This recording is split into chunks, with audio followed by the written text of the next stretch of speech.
आपको आपके कर्मों का परिणाम भोगना ही होगा।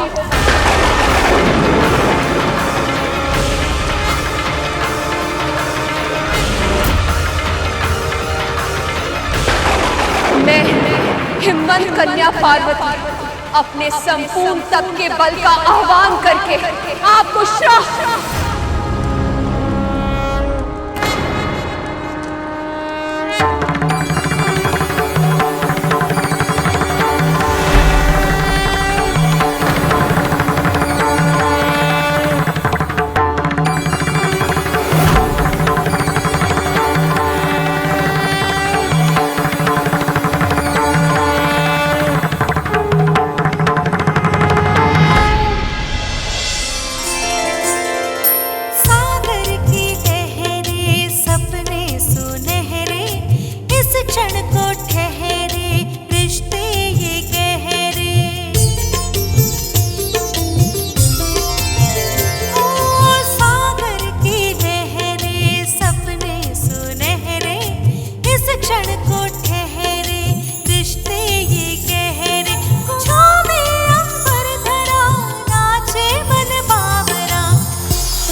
समय अवश्य लगा, पर ये मिलन होकर ही रहा।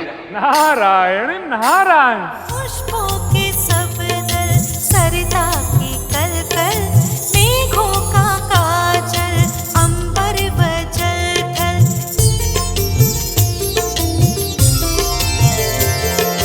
पुष्पों के सब दल, सरिता की कलकल, मेघों का काजल, अंबर व जल थल। तारे सुनहरे अलहड़। देखिए तो देवराज, वृक्ष और वनस्पतियां सभी छूटते हुए माँ पार्वती और महादेव का अभिवादन कर रहे हैं। मोर, कोयल, सभी पशु पक्षी ऐसे चहक रहे हैं कि जैसे मानो पूरे संसार को उनके मिलन की शुभ सूचना दे रहे हो। आपकी तपस्या सफल हुई देवी। हमारा मिलन विधि का विधान था और आपके कर्मों से ऐसा संभव हो सका।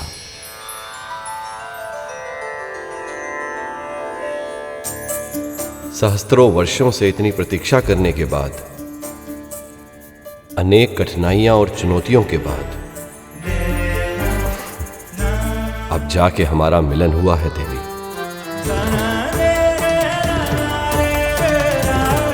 आइए इसे आगे बढ़ाएं। चलिए विवाह रचाएं।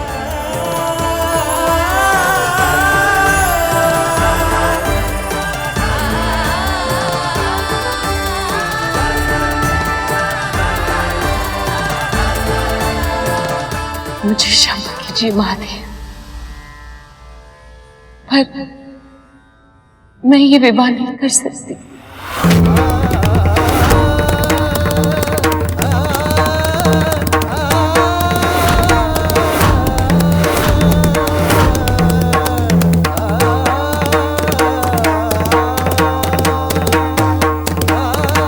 अब कौन सी बाधा खड़ी हो गई?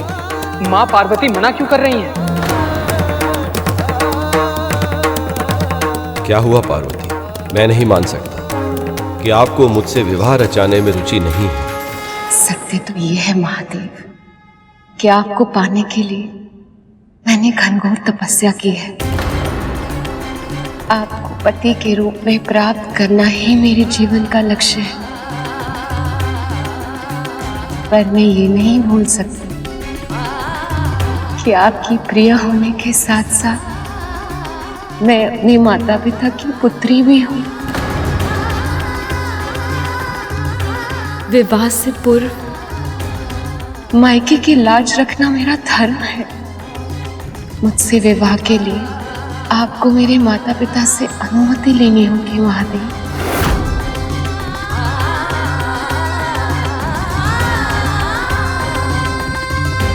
मेरे माता पिता से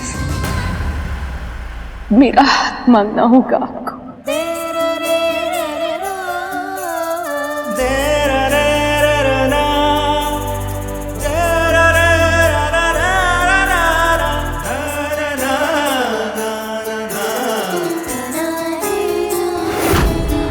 विवाह के लिए देवी पार्वती की ये विशेष मांग सुनकर महादेव और अन्य देवी देवता सब सोच में पड़ गए।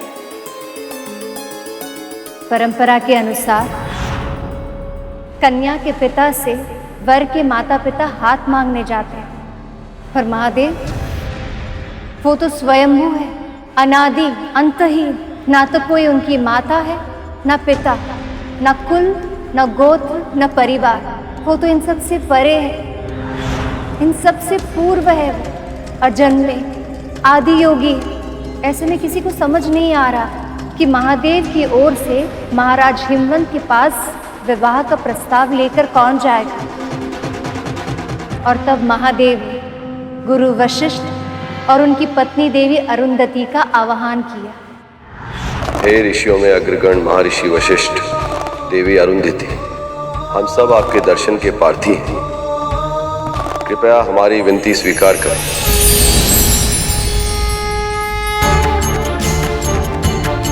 आप सब ऋषियों में सर्वप्रथम है महर्षि, सर्वाधिक सम्मानीय है। त्रेता युग में जब मेरे आराध्य श्री राम जन्म लेंगे तो आप उनके भी गुरु बनेंगे। और गुरु की महिमा तो इतनी अधिक होती है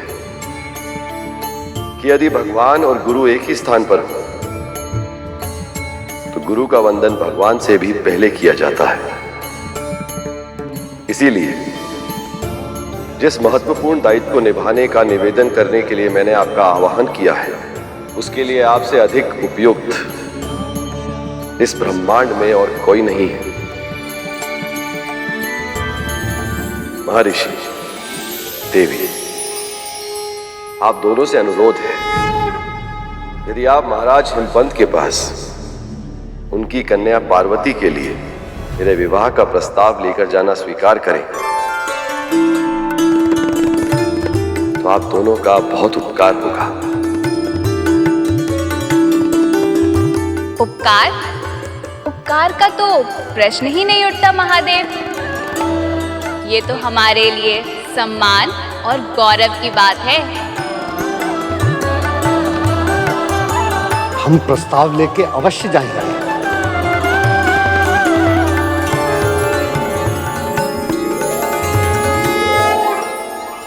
प्रेम की अधीरता में हृदय अनेक बार भावुक होकर चूक कर बैठता है, किंतु हमें अपनी पार्वती पर पूर्ण विश्वास है। अपने जीवन साथी के चुनाव का निर्णय सोच समझकर ही लिया होगा। इसलिए मुनिवर, हमारा यह मानना है कि अब इस विवाह में और विलंब नहीं होना चाहिए। आप शीघ्र ही शिव जी की बारात लेकर आइए ताकि हम अपनी पुत्री का कन्यादान करके धन्य हो जाएं। अब शीघ्र ही मेरा मिलन मेरे स्वामी महादेव के संग हो जाएगा और हम सदा सदा के लिए एक हो जाएंगे। महादेव, ब्रह्मदेव, नारायण और सभी देवता, आप सबको बहुत बहुत बधाई।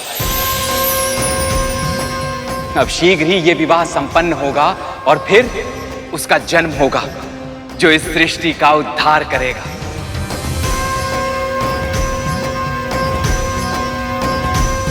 ये तो आपने बहुत ही शुभ समाचार सुनाया है महर्षि। मुझे इतनी प्रसन्नता का अनुभव हो रहा है कि समझ ही नहीं आ रहा, पांव भूमि पर टिक क्यों नहीं रहे। हम सबकी भी यही अवस्था है श्रृंगी। अब हम शीघ्र ही अपने प्रभु की बारात लेके जाएंगे और माँ को उनके घर वापस लेके आएंगे।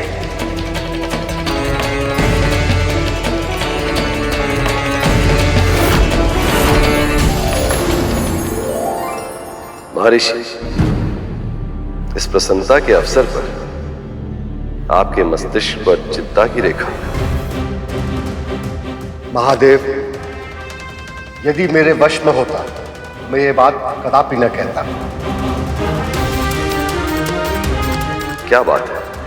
प्रसन्नता का यह अवसर संकट के बादल साथ लेकर आया।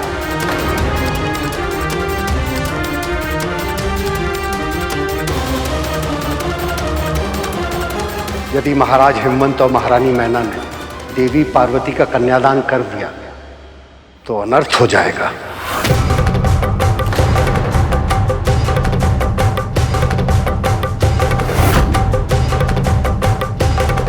पर महर्षि, आप ऐसा क्यों कह रहे हैं? क्योंकि कन्यादान के पुण्य प्रताप से महाराज और महारानी को अविलंब मोक्ष प्राप्त हो जाएगा। और यदि ऐसा हुआ तो इस संसार से हिमालय लुप्त हो जाएगा।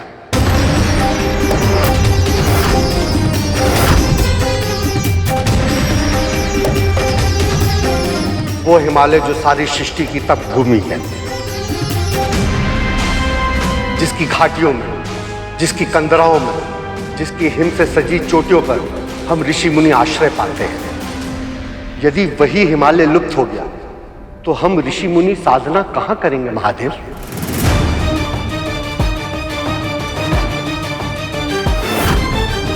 पर महर्षि, उनका कन्यादान करना अति आवश्यक है, अन्यथा विवाह नहीं होगा और उसके बिना तारकासुर के संहारक का जन्म भी नहीं हो पाएगा।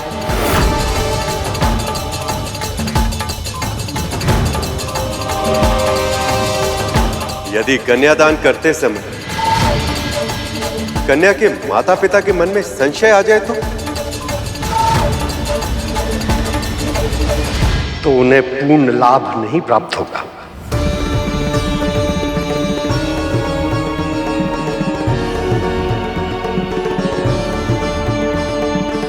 और ऐसे में महादेव का विवाह भी हो जाएगा और तपोभूमि भी सुरक्षित रह जाएगी।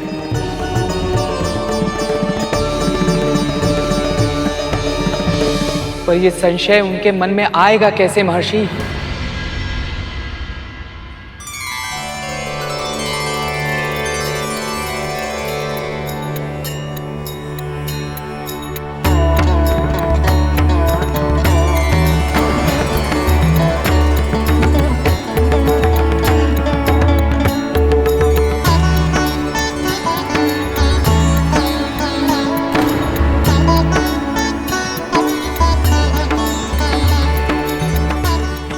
ये आप सब लोग मेरी तरफ क्यों देख रहे हैं? क्योंकि ये कार्य केवल आप ही कर सकते हैं देव ऋषि।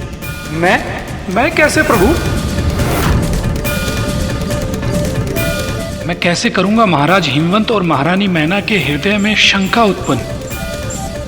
यदि ऐसा करने में कहीं मैंने महादेव और पार्वती के मिलन में कोई विघ्न उत्पन्न कर दिया तो? भोजन कक्ष में सब कुछ ठीक चल रहा है ना? जी महाराज। प्रीति भोज में कोई समस्या नहीं आनी चाहिए। जी। स्वागत के लिए फूलों की कमी नहीं होनी चाहिए। जी महाराज। और तुम इधर उधर घूम रहे हो, जलपान की व्यवस्था हो गई है ना? जी महाराज। कमी नहीं होनी चाहिए। जी।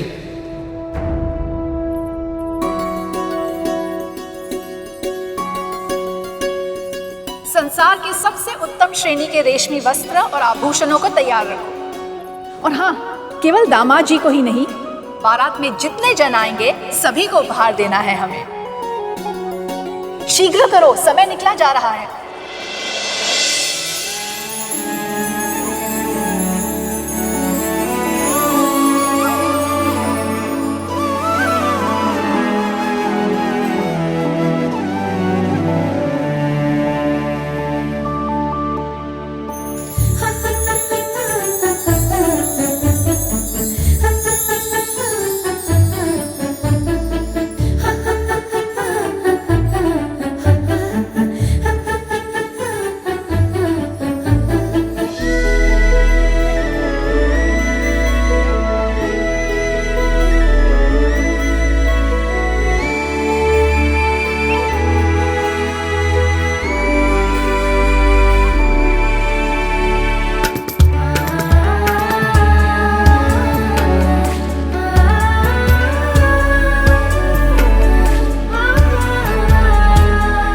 सखी, महादेव आपको देख के तो सारी सद्बुद्ध भूल ही जाएंगे।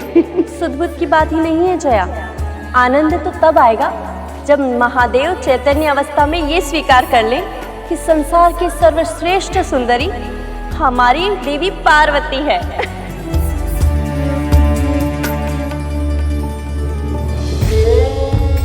ये सुंदरता तो उनके प्रेम की है। सत्य तो ये है कि मेरे शिव ही सबसे सुंदर हैं।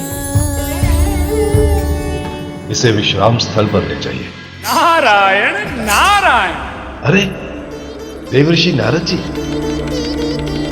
पधारिए देवऋषि, आपका बहुत बहुत स्वागत है। आप ही के कारण ये संबंध हो पा रहा है, वरना मेरी पुत्री उस योगी की तपस्या क्यों करती? और तपस्या ना करती तो अपने प्रेम तक, अपने पति तक पहुंचने का मार्ग कैसे मिलता उसे? सत्य देवऋषि, आपकी इस कृपा से धन्य हो गए हैं हम। नारायण नारायण। वैसे ये बात तो सत्य कही देवी आपने। भला इस संसार में शिव के समान दिव्य और कौन हो सकता है? आप दोनों जब शिव को देखेंगे तभी ये जान पाएंगे कि आपका दामाद कैसा है। आपके इस कथन से मेरे भीतर उत्सुकता जागृत हो रही है देवऋषि। मैंने शिवजी को कभी देखा नहीं, बस पार्वती के मुख से उनके बारे में सुना है। वो कैसे हैं देवऋषि? उनके सुदर्शन रूप का वर्णन तो मैं भी नहीं कर सकता। वैसे बारात निकल चुकी है, कुछ ही समय में यहाँ आ जाएगी। आप स्वयं ही देख लीजिएगा। आपका दामाद, आपकी पुत्री का जीवन साथी कितना अनोखा है, कितना अद्भुत है, कितना दिव्य है। इनके हृदय में शंका तो उत्पन्न कर दी है मैंने। देखते हैं इसका परिणाम क्या होगा। मेरी पुत्री ने जिसे अपना वर चुना है, अवश्य ही वो अति रूपवान होगा। साज सज्जा से सुशोभित होकर जब वो मेरी पुत्री से विवाह करने आएंगे तो समस्त सृष्टि उनके सौंदर्य को निहारती रह जाएगी।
मुझे उस क्षण की प्रतीक्षा है प्रभु, जब आप यहाँ शीघ्र ही बारात लेकर पहुँचेंगे।